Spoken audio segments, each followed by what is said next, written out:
Dandé, Liptako, informer, unir et développer le Sahel.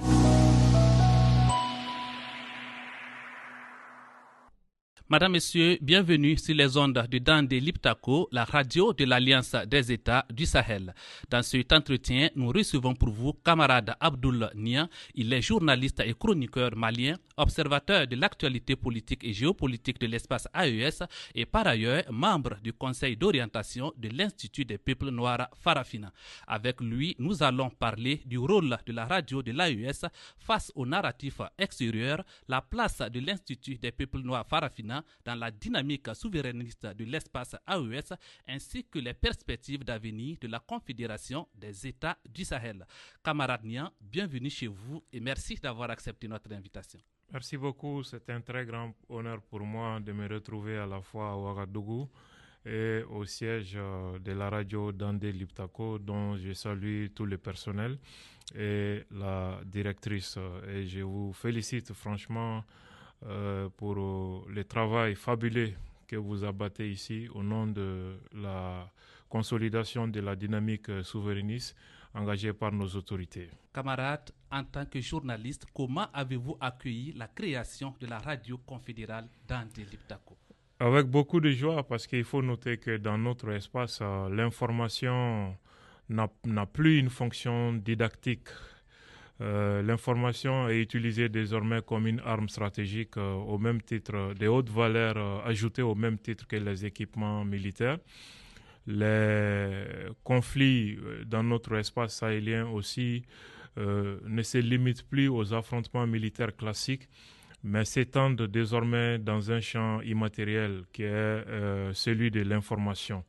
Dans un tel contexte où nos États sont diabolisés par les récits médiatiques extérieurs, où nos armées aussi sont qualifiées maladroitement et sournoisement comme étant ennemis de telle ou telle portion du peuple, il était nécessaire que nous signions une présence importante aussi dans les champs informationnels en nous dotant d'outils nécessaires pour informer nos opinions afin de les édifier suffisamment et d'empêcher que nos opinions publiques puissent être empoisonnées par des récits extérieurs qui ne cherchent qu'à exacerber les tensions et à provoquer des fractures sociales pour nous fragiliser et faciliter les actions de déstabilisation de ce que j'ai appelé les chiens de guerre de l'impérialisme que sont les terroristes aujourd'hui dans notre espace. Camarades, je le disais tantôt, vous êtes membre du conseil d'orientation de l'Institut des peuples noirs Farafina.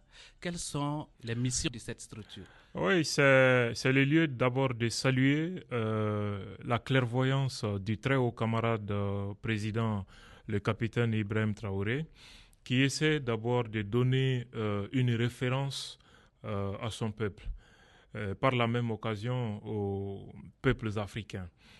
C'est une initiative de Thomas Sankara qui voulait vraiment s'adosser à nos réalités locales, valoriser nos cultures pour essayer de renforcer notre propre personnalité en tant qu'Africains d'abord, pour aussi briser toutes les chaînes culturelles et mentales de la colonisation et de la domination pour que nous puissions nous affirmer authentiquement et également clairement défendre notre souveraineté et notre indépendance à travers nos cultures, nos identités, nos réalités propres et selon nos besoins.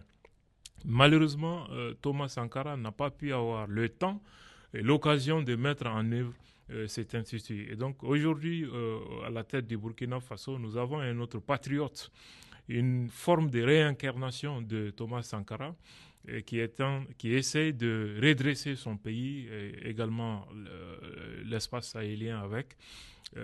En le faisant, il veut se donner tous les référentiels et donner aussi à son peuple les référentiels possibles. Vous voyez aujourd'hui dans notre espace, la jeunesse s'identifie soit à Bob Marley, à Haïlé Sélassié, mais ne connaît pas la véritable dimension de Thomas Sankara, de Modibo Keïta, de Diori Amani, que sais-je encore. Donc, en mettant en place cet institut, il s'agit d'abord de donner des référentiels à nos peuples Il s'agit aussi de valoriser nos cultures, nos valeurs de civilisation, parce que nous nous battons pour tel ou tel pays.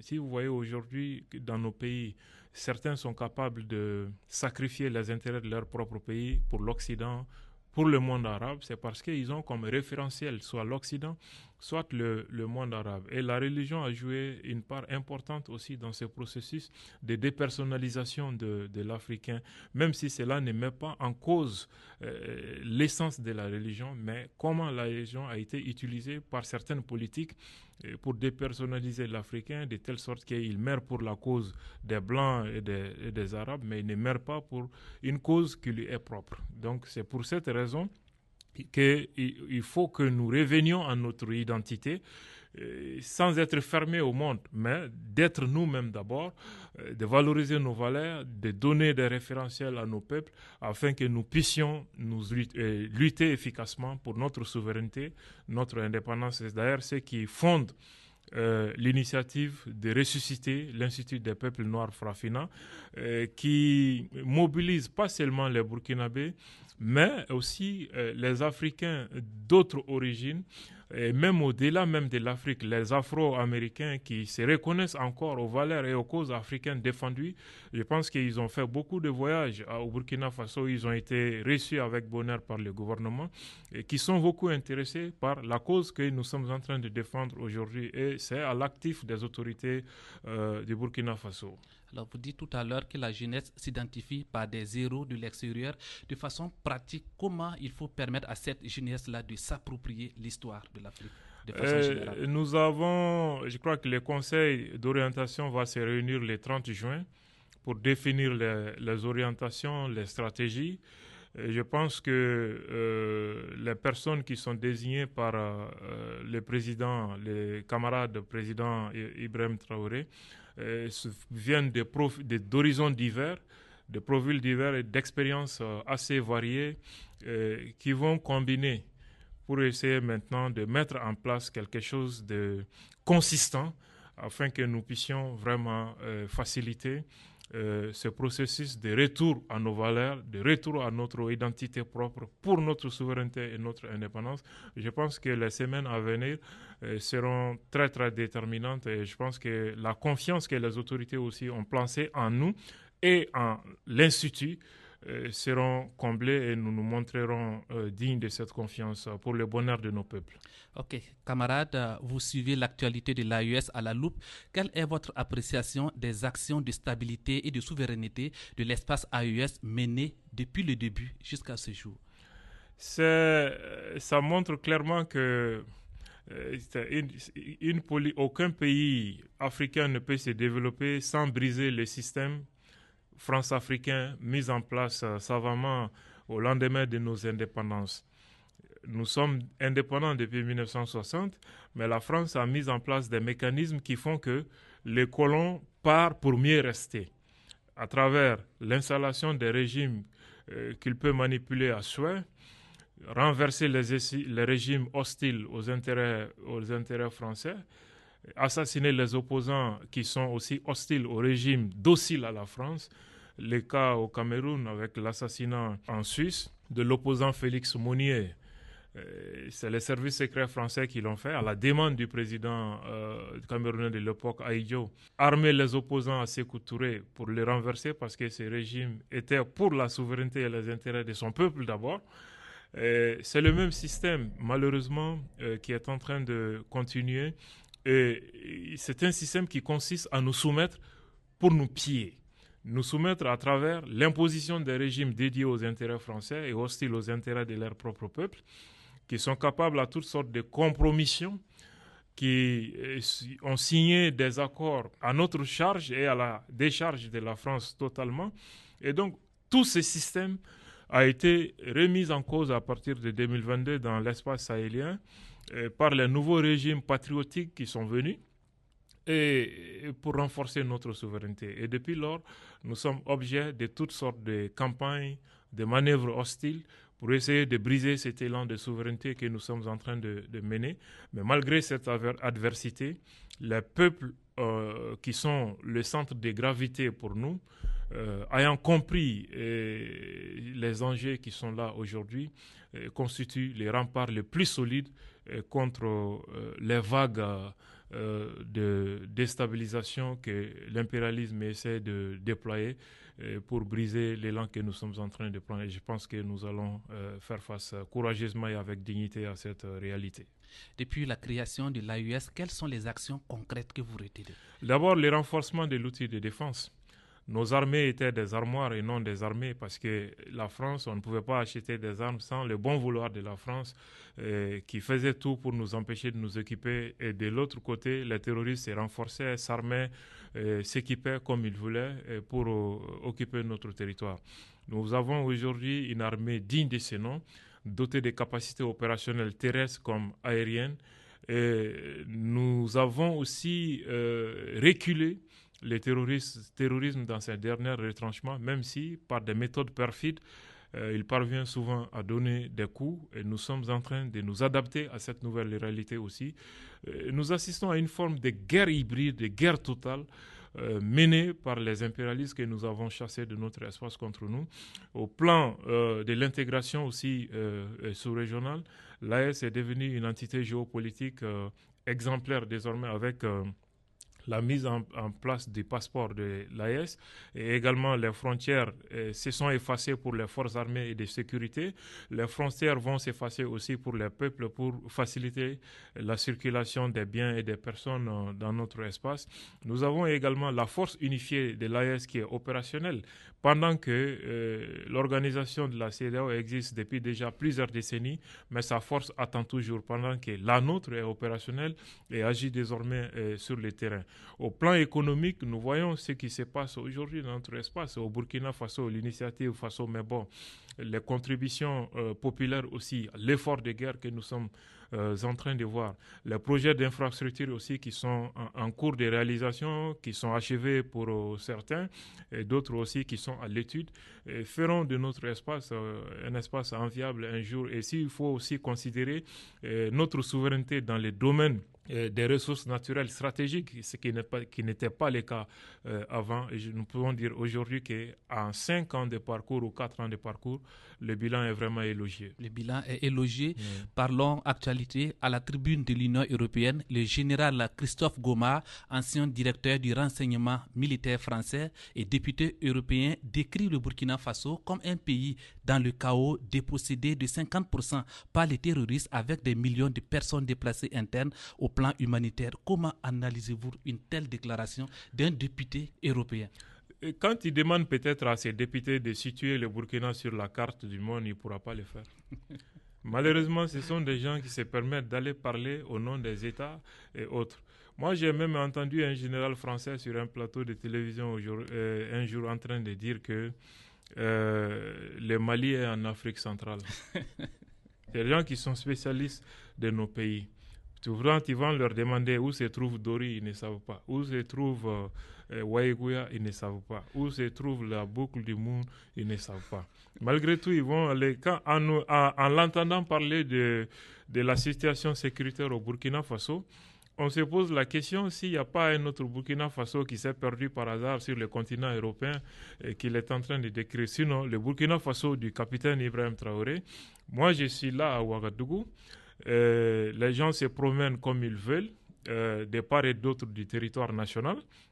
Moi, j'ai des parents à Bobo-Dioulasso, j'ai des parents à Waïgouya, dont j'ai les nouvelles presque quotidiennement. Et donc, vous avez vu, même lors de l'entretien que le président, camarade président, a bien voulu accorder à la presse, une autre journaliste étrangère était venue avec les mêmes propos. Elle a été surprise d'apprendre que tout cela n'était que de la manipulation et qui ne reflète aucunement la réalité que les Burkinabés sont en train de vivre ici. Et donc, nous invitons ces députés à une visite amicale au Burkina Faso pour découvrir des visus que le Burkina Faso vit en paix. Et le Burkina qui est peint en rouge peut-être existe dans les rêves, dans l'imagination, mais il a manqué à ses députés d'ajouter juste des dragons et des licornes à son récit pour que la fiction soit parfaite et totale. Ces menaces vont toujours continuer. Quelle attitude tenir face à ces déclarations? Le peuple toujours. Je pense que ces gens-là, ils sont à bout d'arguments, à bout de moyens. Ils ne savent pas quoi faire. La France, depuis qu'on l'a dépossédée de nos richesses naturelles, l'or, et même chassé son armée et même sa compagnie aérienne Air France. Vous voyez l'état de santé de l'économie de la France, on en parle très peu. La France, la dette de la France se chiffre désormais à plus de 3 000 milliards d'euros. Selon l'ancien Premier ministre français, la France est en danger de mort du point de vue économique. En 3 ans seulement, depuis qu'elle a été indésirable dans notre espace. Or, on nous avait toujours fait croire que c'est nous les Africains qui dépendions de la France, que sans la France, on n'était rien, on ne pouvait pas vivre. Et il faut voir aujourd'hui dans quel état piteux, misérable se trouve la France. Et de la 5e position mondiale en termes économiques, la France est désormais à la 15e position et je pense que la descente en enfer va continuer. Camarades, le temps qui nous est imparti est presque terminé. Comment voyez-vous l'AES dans 10 ans, 20 ans? L'AES est une nouvelle géopolitique qui fait parler d'elle désormais, qui fait d'ailleurs plus parler d'elle que n'importe quelle autre entité géopolitique ou communautaire en Afrique. Ça, c'est déjà très important, alors que nous ne sommes que 3 États. Imagine quand on sera 4, 5, 6 ou 7, 10 États, comment ça va se passer. Un artiste disait un jour que quand nous serons unis, ça va faire mal. Et déjà, ça commence à faire mal. C'est pourquoi ceux qui nous avaient habitués à un discours charmeur de défense, de soutien au processus démocratique, des droits de l'homme, sont devenus aujourd'hui des piètres soutiens des terroristes. Comment comprendre que la France, que tous les États du Sahel étaient les partenaires de la France et aujourd'hui les seuls partenaires de la France au Sahel sont des terroristes? Donc c'est misérable, c'est pitoyable et je pense que cette descente en enfer va se poursuivre. Nous devons miser sur notre peuple, continuer de l'informer, continuer de les sensibiliser, de les mobiliser et de les motiver pour qu'on reste conscient des enjeux, qu'on sache où se trouvent nos intérêts, qui sont nos ennemis, pourquoi nous sommes combattus, pourquoi des stéréotypes fabriqués sur notre espace. Quand le peuple comprend ça, et c'est déjà le cas, nous devrons une force incontournable et c'est déjà le cas aujourd'hui. Camarade Abdoul Nia, nous vous disons merci d'avoir partagé avec nous vos analyses, vos réflexions et votre vision sur les défis et les perspectives de l'espace AES. C'est à moi de vous remercier.